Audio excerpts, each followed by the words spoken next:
Hello, fellow language enthusiasts. Today I'm diving into the fascinating and somewhat bizarre history of English to-be verbs. Ever wondered why English has so many forms of this verb? Well, buckle up because it's a wild ride through history and linguistics and a bit of chaos. First off, let's talk about historical conjugation systems. Many of the irregular verbs in English are leftovers from older conjugation patterns. Even after grammatical rules changed, some verbs stubbornly held on to their old forms. The verb to be is a prime example of this.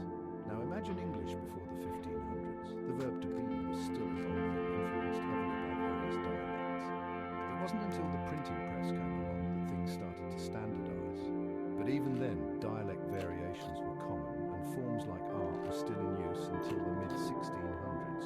But where did these forms come from? The verb to be actually has roots in several Indo-European languages. Take asterisk was, which means to dwell or remain. This gave us was, unravel.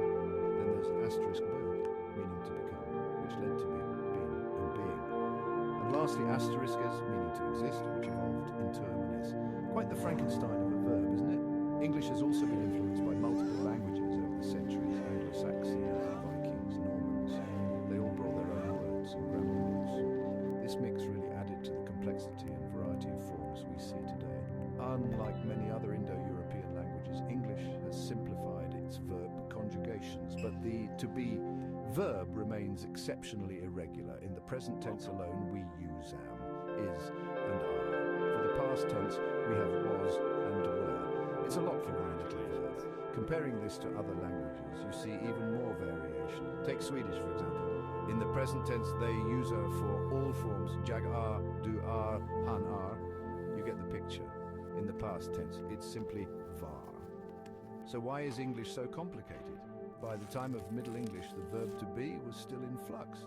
It wasn't until modern English that it settled into the forms we recognize today. But even then, older forms like art stuck around for a while. Interestingly, not all languages use of to be verb. Some find other ways to convey the same meanings, but in many Indo-European languages, the to be verb is suppletive. It borrows forms from different roots, making it irregular and quirky. So next time you use it as remember you're tapping into a rich tapestry of linguistic history. It's a reminder of how language evolves, adapts, and sometimes just makes things up as it goes along.